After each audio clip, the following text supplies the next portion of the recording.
Olá, amigos queridos da TV Nova Luz e demais redes associadas. Sabemos que são muitas. Infelizmente, não conseguimos decorar todos os participantes das redes associadas à nossa TV Nova Luz. Mas o mais importante, meus irmãos, é que todos nós estamos interligados.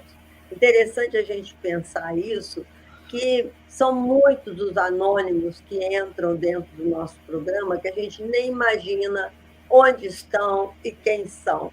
Mas uma coisa nós temos a certeza, de que nós somos irmãos e estamos caminhando em direção à luz. Por isso que a TV Nova Luz foi criada para iluminar os nossos dias. Sejam bem-vindos todos. E a semana passada nós concluímos sobre a futura crença. Concluímos dizendo que o Denis disse sobre a futura crença. Ele disse: a crença será universal, onde a ciência se tornará religião e a religião será científica. E hoje nós vamos estudar a origem dos evangelhos. O Cristo não escreveu absolutamente nada. Suas palavras foram disseminadas ao longo dos caminhos, transmitidas de boca a boca e, posteriormente, transcritas em diferentes épocas, muito tempo depois da sua morte. Uma tradição religiosa popular formou-se pouco a pouco, tradição que sofreu constante evolução até o século IV. Eu estou prolongando nessa introdução, porque depois eu vou passar a palavra para o nosso magistrado, nosso mestre, para falar sobre a origem dos evangelhos. Durante esse período de 300 anos, olha só, não são 300 dias, são 300 anos. A tradição cristã se enriqueceu e diversificou. Efetuou com determinada segurança a ordem em que essa tradição se desenvolveu e fixou a data e o valor dos documentos que a representam. Isso tudo são palavras de Denis. No ano 60 ao ano 80, foram as primeiras narrações escritas, a de Marcos, depois escritas fragmentadas as narrações de Mateus e Lucas. Foi somente no fim do século I, de 80 a 98, que surgiu o Evangelho de Lucas, assim como o de Mateus. O primitivo de Mateus, o primitivo, atualmente perdido. Finalmente, de 98 a 110, apareceu em Éfeso o Evangelho de João.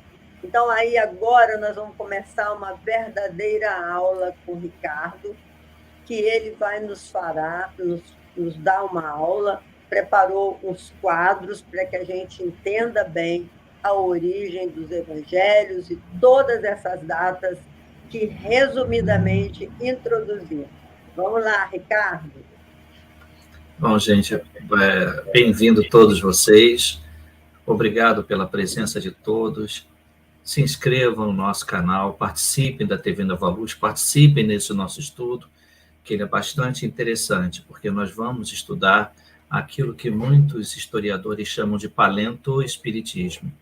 É o que nós vamos fazer agora, nós vamos começar hoje. Então, o que nós podemos dizer sobre os evangelhos? A princípio, nós podemos dizer que Marcos, Mateus, Lucas e João formam os evangelhos com as denominações legítimas, segundo os cristãos. Em outras palavras, formam o nosso evangelho canônico. Eles são os únicos aceitos como legítimos. Em outras palavras, pertence ao cânone, à regra. O Novo Testamento começou a ser definido por volta dos anos 150, mas ele só foi encerrado, né, em 393, quando ocorreu o Sínodo de Hipona Régia, em Hipona, né, que hoje é conhecido como Argélia. Então, vocês imaginem que o Evangelho ele percorreu uma longa jornada para ser dividido entre canônico e não canônico, tá? Que mais tarde nós vamos dar um nome para isso. A palavra cânone vem da palavra grega canon, que é para designar uma vara que servia de referência. Então, em outras palavras, o cânone é a referência.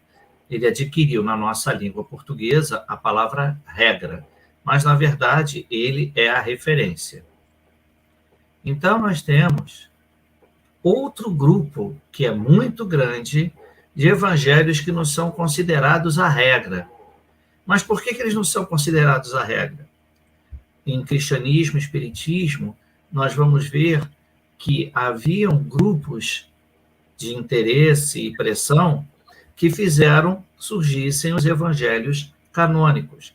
Apesar de que São Jerônimo coloca de forma bem clara que pode ter sido uma intuição de Deus. Eles criam uma história, uma narrativa, um mito, para dizer que aqueles 4 evangelhos seriam escolhidos como verdadeiros.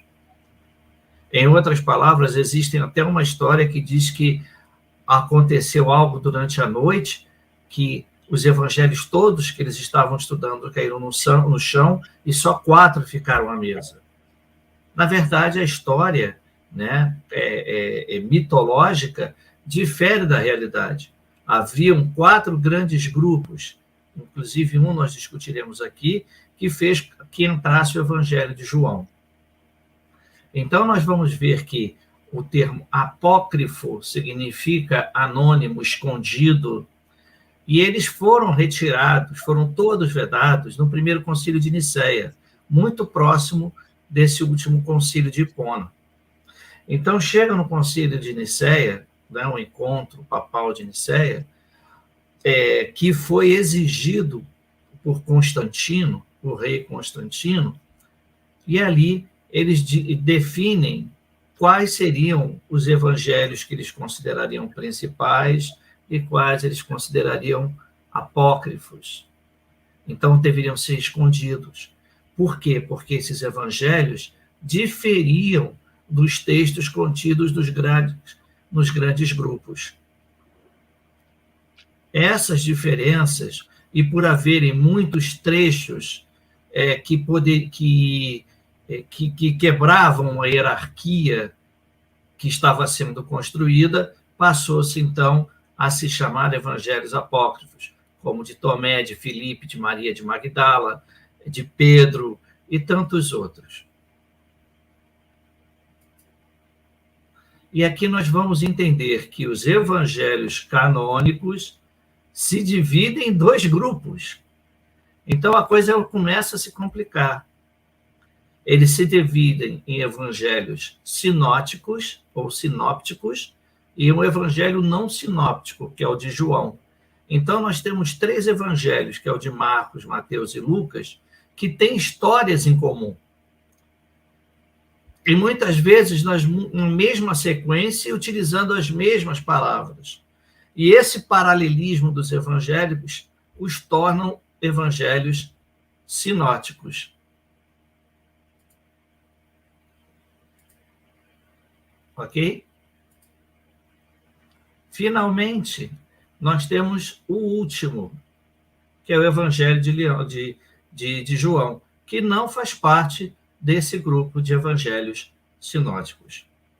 Tá ok? Então, resumidamente, nós tivemos um período da história em que haviam muitos evangelhos, principalmente após a queda de Jerusalém no ano 70, eles se espalharam, os apóstolos se espalharam pelo mundo, incluindo Paulo de Tarso, que nós colocamos aqui como outro apóstolo.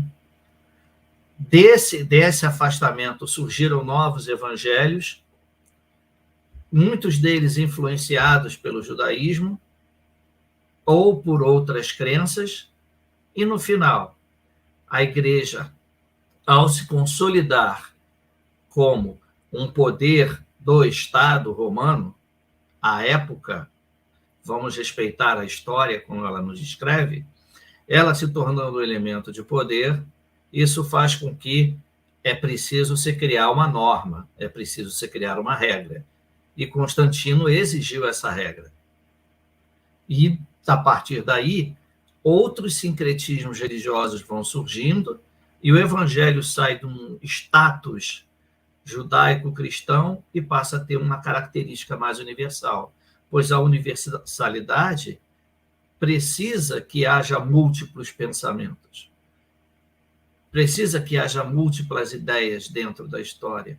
Então, nós devemos entender o evangelho como uma estrutura que foi influenciada, basicamente se manteve a mesma, mas na crença popular, ela é profundamente influenciada por todas as outras religiões que existiam à época, e com isso faz com que uma série de distorções possam ocorrer.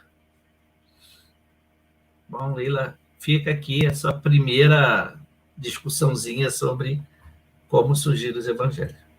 Você está sem som. Eu desliguei aqui, que deu uma ventania que derrubou. Vocês desculpem, eu dei uma fugidinha assim para apagar, eu fechei o microfone para o barulho não interferir, né? Mas na primeira transparência que você faz aí, Ricardo, você fala que os evangelhos canônicos, né? Os evangelhos canônicos, isso aí, eles é o termo canon, que é o termo que quer dizer uma unidade de medida. Então, eles estabeleceram uma medida para poder eleger esses 4 evangelhos como os evangelhos que deveriam ser divulgados depois de 300 anos, não é isso? Porque esse negócio aí só ficou pronto, como você colocou aí, no ano 393. Então, assim, eles começaram, você botou por volta de 150, está aí no segundo parágrafo, né? O cânon do Novo Testamento começou a ser definido por volta de 150 depois de Cristo. E durante a controvérsia marcionita, aí você vai ter que explicar melhor que controvérsia marcionita é essa. Porque marcionita. Eu não ouvi, podia repetir? Não, eu estou querendo entender o que é marcionita. Vem de março? Vem de onde esse termo aí? É o seguinte, tem um sujeito chamado Marcião, que viveu do ano 85 até quase 150. Esse Marcião, ele tinha um grande grupo de cristãos que foram influenciados pelos persas. Não pelo judaísmo comum, mas pelos persas, porque eles ficavam onde hoje é o Irã. E esse grupo cristão de Marcião é justamente o grupo que vai colocar o Evangelho de João. Você pode ver que o Evangelho de João é muito mais, como eu posso dizer, esotérico do que os outros. Enquanto o Evangelho de Mateus, Marcos e Lucas tratam especificamente de um único Deus, não existe o demônio, Marcião implementa no Evangelho de João a ideia dos 2 deuses vindo dos persas, um Deus bom e um Deus mau, Deus e o demônio, Deus e Lúcifer, Deus e Satanás, que Satanás em grego significa adversário. Lúcifer significa então o anjo agora da luz. Ficou claro. Agora ficou claro. Os marcionitas são o grupo que influenciaram a entrada do Evangelho de João dentro do Sínodo de Hipona, que aprovou os 4 evangelhos canônicos, porque senão eles só seriam sinóticos. E o sínodo quer dizer reunião dos bispos, é isso? Sínodo? Isso. Seria a reunião dos bispos que aprovaram os 3 evangelhos como sinóticos, ou seja, aprovado pelos bispos. aprovado por aqueles que têm algo em comum, porque eles tinham algo em comum, que era a grande influência da religião judaica sobre o cristianismo. Então, resumindo, os evangelhos canônicos são aqueles que apresentam similaridade entre as narrativas. A gente pode dizer assim... Então, são os sinóticos. Sinóticos que os bispos aceitaram, que tinha uma narrativa parecida, né? Aqui no gráfico eu mostro o quanto eles são parecidos. Quanto o Evangelho de Marcos influenciou de Mateus, quanto o Evangelho de Marcos influenciou de Lucas, quanto de Lucas influenciou de Marcos, quanto de Mateus, quanto o de Mateus influenciou o Evangelho. Cada um desses gráficos, esse gráfico aqui, demonstra a influência de todos desses três evangelhos uns dos outros. O que eles são similares? Então, por Vê exemplo, que o Evangelho de Marcos é 76% similar ao de Mateus. Entendi. E todos os três são similares. Entendi. Agora estou entendendo esse gráfico. Então, essa barra de lado que está escrito Marcos e Lucas, 1%. O que é esse 1% aí que entra na bolinha de baixo, que tem 41% Lucas, 35% exclusivo de Lucas e 23% tradição dupla? Então, exatamente. Assim, esse aqui, qual é o evangelho? O evangelho de Lucas. De Lucas. O Evangelho de Lucas ele carrega o Evangelho de Marcos junto com ele, assim como carrega Mateus. Esse gráfico é para mostrar quanto esses evangelhos são similares. Ou seja, o Evangelho de Mateus ele tem 45% do Evangelho de Marcos. E vice-versa. Isso foi um trabalho que estudiosos fizeram há algum tempo atrás para provar que esses evangelhos foram construídos dentro da estrutura judaico-cristã. Que é muito mais fácil entender esses evangelhos, como, por exemplo, de João, que sofreu muito a influência dos zaratrusquianos, dos persas. João sofreu uma influência muito grande por parte dos persas, principalmente das penas eternas, definido por um profeta persa chamado Zaratustra. Agora, Ricardo, evangelhos canônicos, sinópticos e não sinópticos. Os não sinópticos são quais aí? Porque me parece que... No caso, é só o de João, que não está na lista. Então, só de João, que é não sinótico, mas que foi introduzido depois pelo esforço... Foi no Hipona. No sínodo de marcionitas, né? Os marcionitas influenciaram, e aí esse evangelho só ficou pronto 393. Vamos lá na primeira transparência, para a gente ver. Aí. Segunda. Aí tem assim, o cânon do Novo Testamento começou a ser definido por volta de 150 depois de Cristo. Presta atenção, meus irmãos, porque isso é muito importante. Jesus ficou 150 anos numa tradição das pessoas passarem os seus ensinamentos de boca em boca. Então, alguém tinha que se responsabilizar para organizar aquilo, como Allan Kardec organizou para nós toda a informação dos espíritos. Então, o que aconteceu? Durante a controvérsia marcionita, que realmente o Ricardo explicou muito bem, que são os Marcião, né? De Marcião. Os seguidores de Marcião. De Marcião, que era lá da Pérsia, ele documenta vários eventos, fazendo com que João possa entrar nesses estudos do não sinótico, mas também canônico. Nossa, já estou ficando muito versada nesse negócio.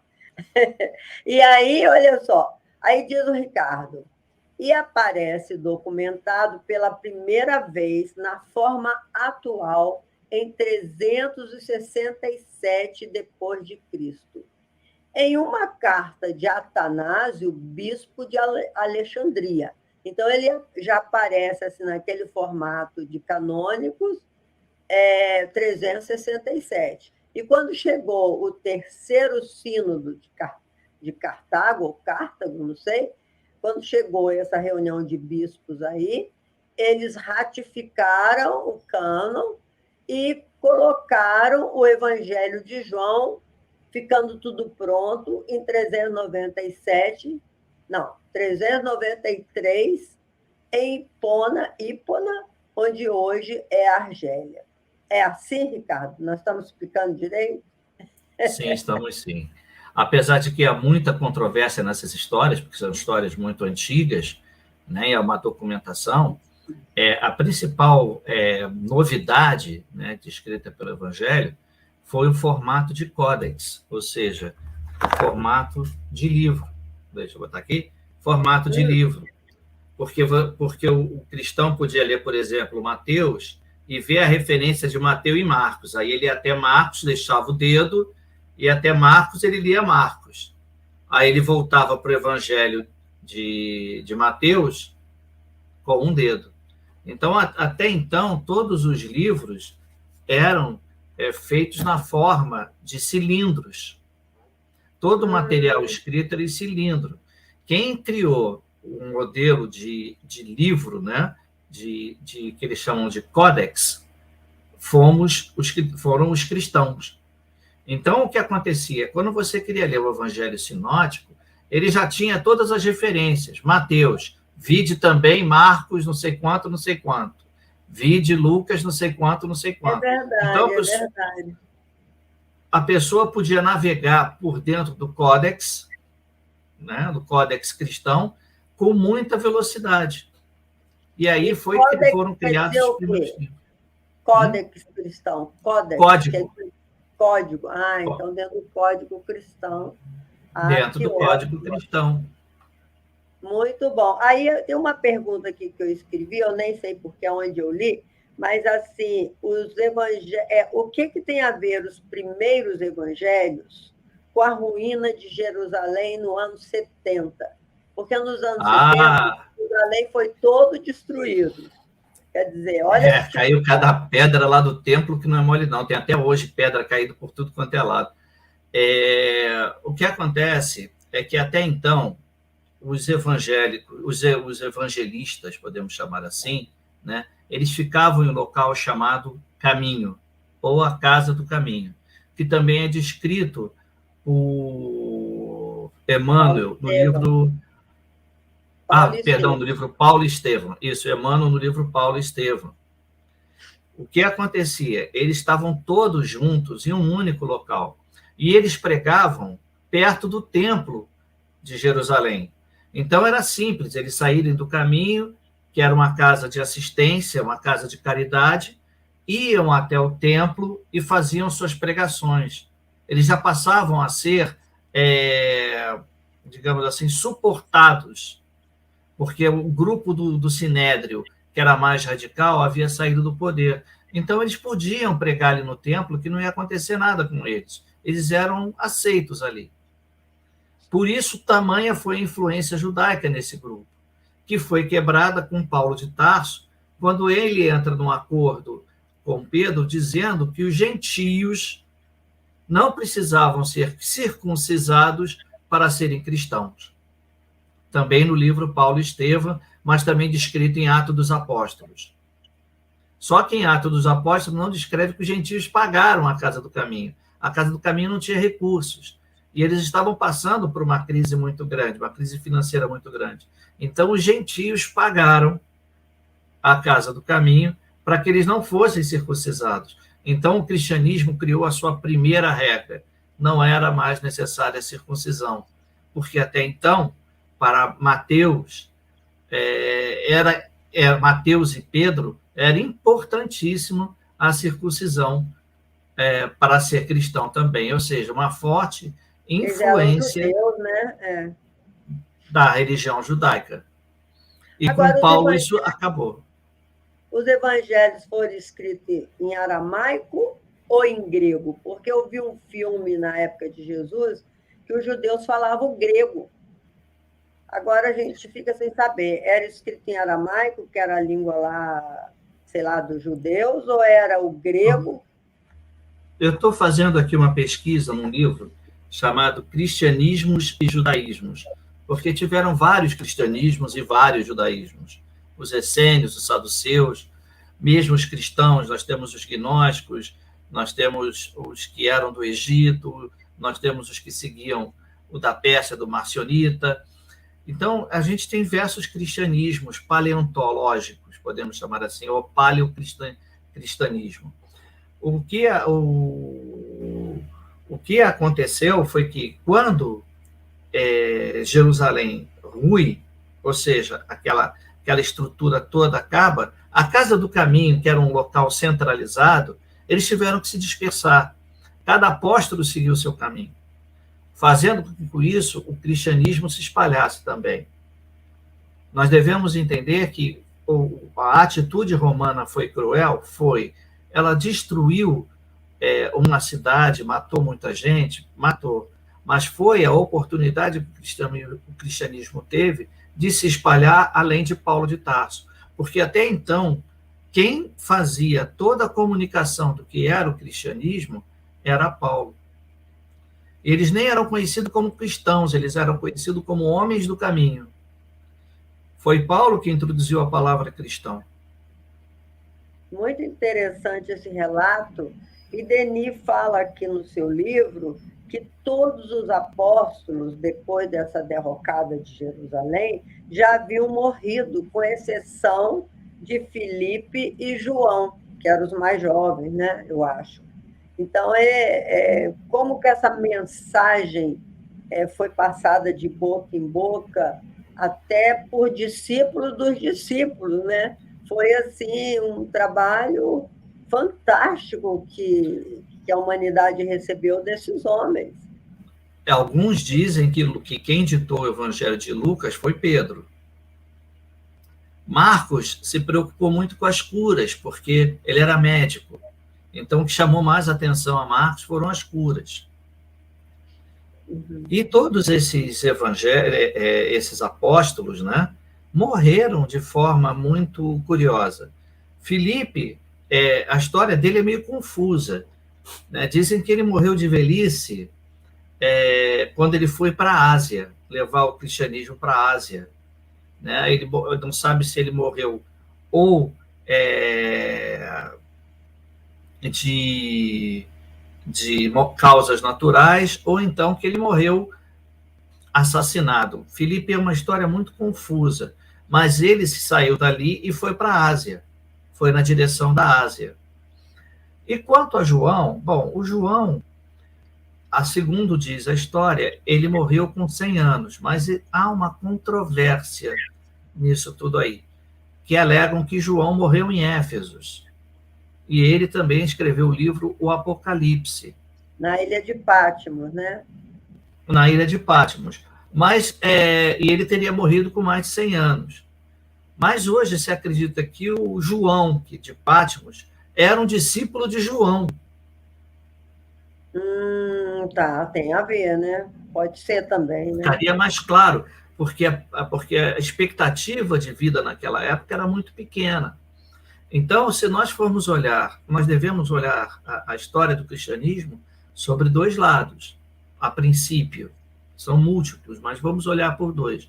Nós temos o espiritismo paleontológico, ou o espiritismo arqueológico, que são os fatos históricos que são procurados, desvendados e questionados, e temos o cristianismo teológico. O cristianismo, que eu estou falando, que o espiritismo é recente, né? O espiritismo deixa para depois. Essa criança a gente deixa para depois. Mas o cristianismo tem um lado teológico, que é onde começam a surgir os mitos e as lendas. E para você tentar entender a história dentro de um âmbito mais coerente, você é obrigado a mesclar esses dois cristianismos para realizar um trabalho histórico. Eu tenho para você impressão poder também que encontrar as coisas. Constantino, quando ele adotou o cristianismo como religião oficial do Estado, né, ele teve que fazer uma adequação com as crenças gregas, com as crenças romanas. Se ele não fizesse aquela mistureba, ele não poderia adotar essa nova crença, né, Ricardo? Exatamente. Você já imaginou circuncidar todo o Império Romano? Não, não tem. Não tinha como, não tinha como. Agora, vamos passar para a segunda, os evangelhos apócrifos, que eu acho linda essa história de apócrifos. Eu não sei se é porque eu li aquele evangelho de Tomé, que Hermínio Miranda escreveu, e ele foi considerado um evangelho apócrifo, né? Então, assim, os apócrifos, você diz aí põe aí na sua tela que você fez, evangelhos apócrifos. Os apócrifos do Novo Testamento, também conhecido como evangelhos apócrifos, são uma coletânea de textos, alguns dos quais anônimos, escritos nos primeiros séculos do cristianismo, vetados no primeiro concílio de Nicéia. Que concílio foi esse onde ele foi? Por que ele foi tão forte assim para poder interferir nessa coletânea e dizer esse aqui é canônico, esse aqui é apócrifo, né? Como você diz. Foi através dos grupos de pressões da igreja, que já havia se formado à época. Porque Constantino chegou e falou para os cristãos que se diziam responsáveis pela igreja em 320. Eu quero uma religião montada. Vocês vão montar uma religião. Tanto que a própria estrutura da Igreja Apostólica Romana segue a mesma estrutura do Império Romano, com nomes diferentes, mas nós temos o Papa, cardeal,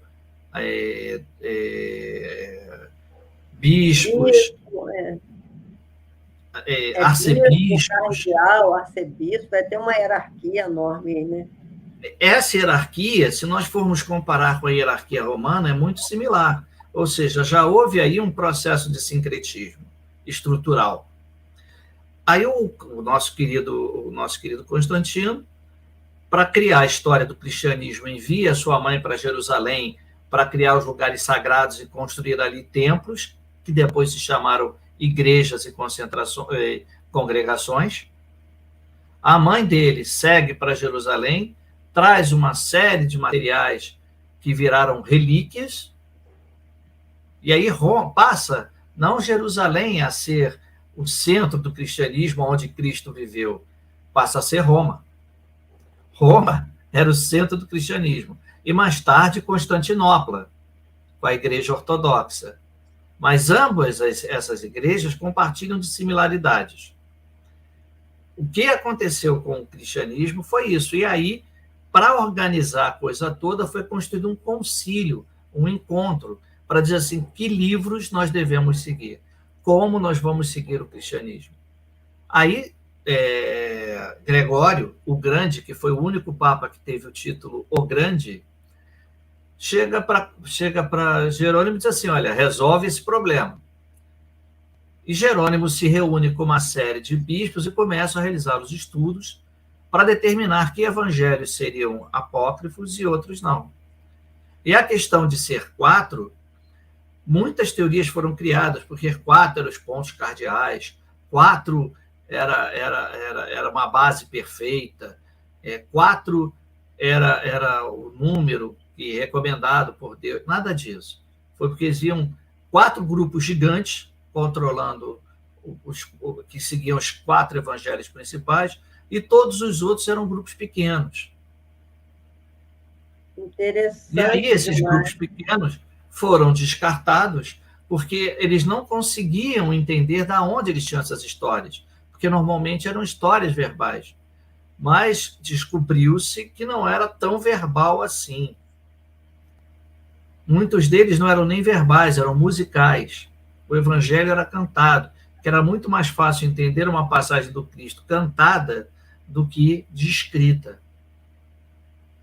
Ricardo, mantendo as devidas distâncias e proporções, a gente pode dizer, por exemplo, que hoje a interpretação dos livros espíritas, né, que a doutrina espírita é a doutrina da liberdade, mas que Kardec pediu que houvesse universalidade nas informações, ou seja, que nós tivéssemos um critério para adotar o que seria espírita e o que não seria espírita.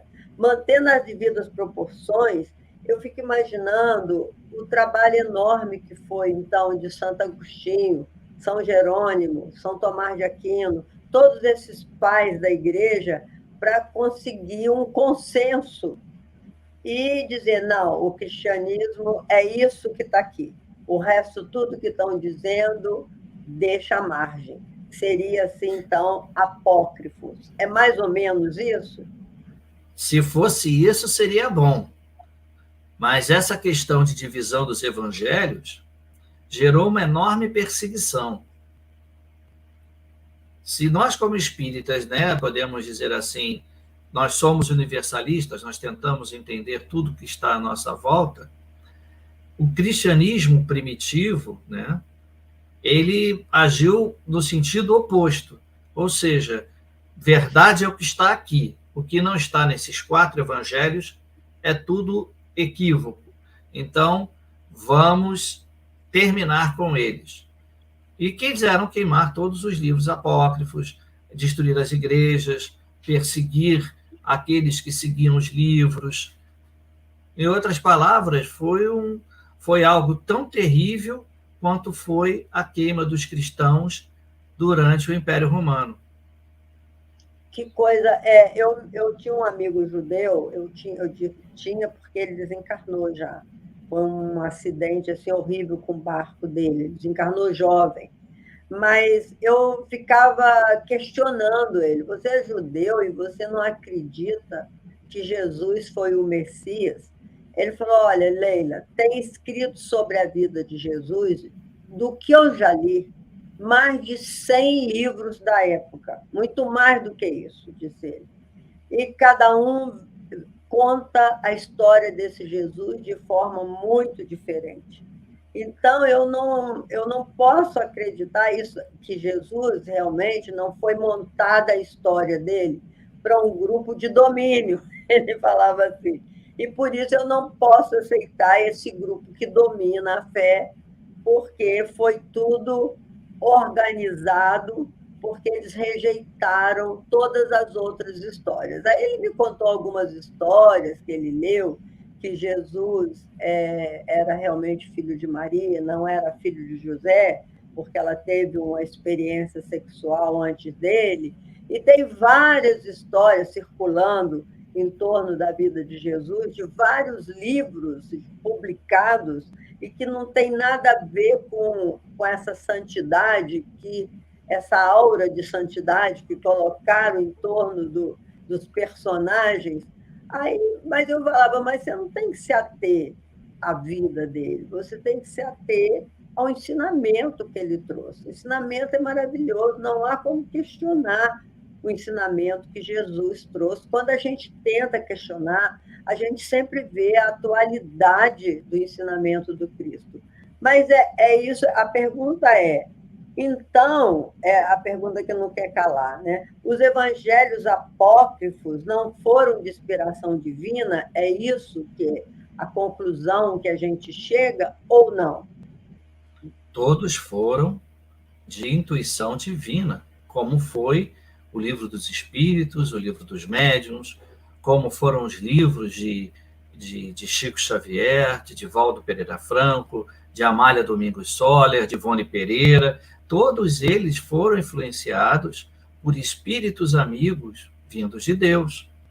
O que nós não podemos dizer é que Deus esteve ali presente e ele mesmo escreveu, um privilégio que foi dado para Moisés. Mas o seu amigo, por exemplo, judeu, pelo que você falou, o que ele espera é encontrar uma regra absoluta, como é o Torá e como é o Pentateuco judaico. né?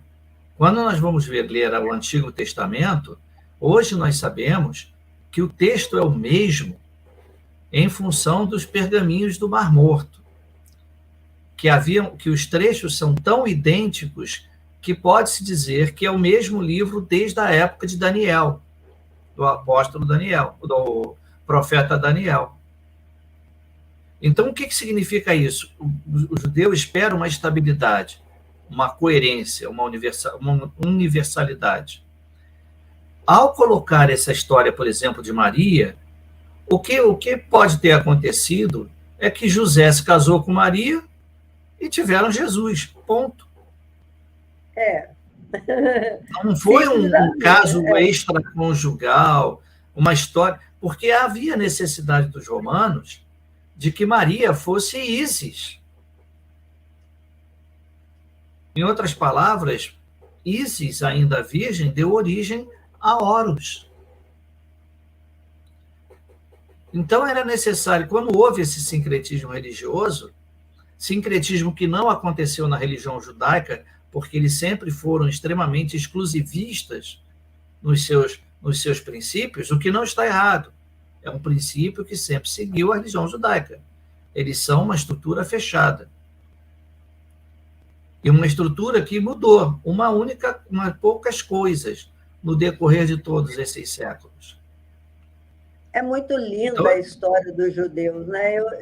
Quanto mais eu leio sobre os judeus, mais eu entendo que foi um povo, entre aspas, escolhido, porque começou lá com Moisés, uma história linda, aquela saída do Egito, aqueles ensinamentos, os 10 mandamentos, e depois todo o profetismo que foi a escalada dos judeus, né? Todos aqueles profetas, Isaías. Quando você lê o Velho Testamento, é muito bonita a saga dos judeus. A história dos judeus é muito bonita. Agora, o que a gente sente muita pena é que, por conta de Jesus, que chegou para unir, ele acabou separando, porque não foi aceito na sua própria terra, como disse o Cristo, né? Ninguém é profeta na sua própria terra, porque quando falavam em Jesus, ele diz, aquele filho do carpinteiro, filho de José, quer dizer, é uma coisa aí que é uma rejeição a quem é da casa, né? Você não é profeta na sua própria terra, e é verdade isso. Tanto que os evangelhos sinóticos colocam toda a genealogia de Jesus até Davi, para provar que Jesus não era filho de carpinteiro, ele era descendente de Davi. Pois é, uma coisa linda a história do Eu não diria nem carpinteiro, eu diria pedreiro, né? Mestre de obra. Porque agora, o termo exato da palavra é mestre de José. José era um mestre de obras, ele não era um carpinteiro, porque não havia tantas árvores assim em Israel.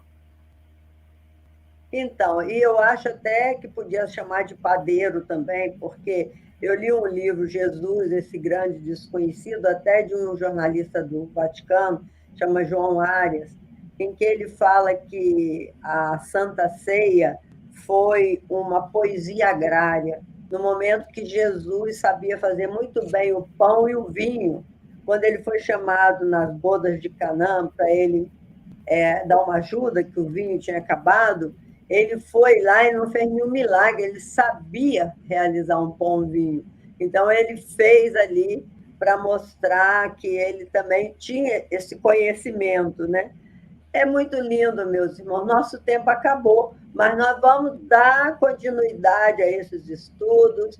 Vocês revejam esse trabalho maravilhoso que o Ricardo fez, todo esse esquema, procure entender. Esse estudo é muito importante porque situa a gente a grandeza desse trabalho que, sei lá, ecoa na nossa alma como um pedido de socorro para a gente continuar a disseminar, a espalhar os ensinamentos da Boa Nova, que foi tão sofrido até a chegada de Jesus, e muito mais depois da chegada de Jesus.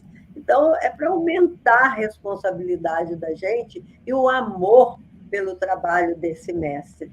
Fiquem com Deus. Vou dar a palavra para o Ricardo para ele despedir e até o nosso próximo encontro, se Deus quiser.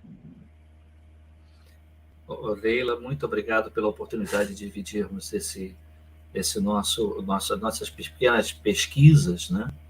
Que, assim como tantas outras, como se trata de eventos do passado, podem trazer equívocos. Claro, vão trazer controvérsias? Vão trazer controvérsias, porque é algo que aconteceu há 2000 anos. E não deve ser algo que nos separe de outras religiões, mas que possamos chegar a um consenso universal de que o respeito mútuo, a tolerância mútua, o trabalho coletivo é que vão mudar o nosso planeta. Não os preconceitos religiosos que possam existir entre uma religião e outra. Não aceitar Jesus não está errado, em absoluto. A pessoa aceitou um conjunto de crenças e valores em que questionam Jesus, e ele vai aceitar aqueles questionamentos. Nós devemos respeitar isso, compreender isso, porque cada um de nós não consegue ver o mundo da mesma forma que o próximo. Então, nós devemos respeitar sempre o próximo, principalmente no que trata dos cristianismos e judaísmos que existem até hoje, e dos islamismos também, que são as 3 principais religiões do planeta. Nós, como espíritas, não chegamos a 5% do Brasil, quiçá 1% do mundo. Mas a nossa proposta é a de compreensão, é a de tolerância, é a de solidariedade. É para isso que nós estamos aqui. E muito obrigado, Leila, pela oportunidade de dividir esse livro maravilhoso que eu leio e releio constantemente, de Leon Denis. Muito obrigado.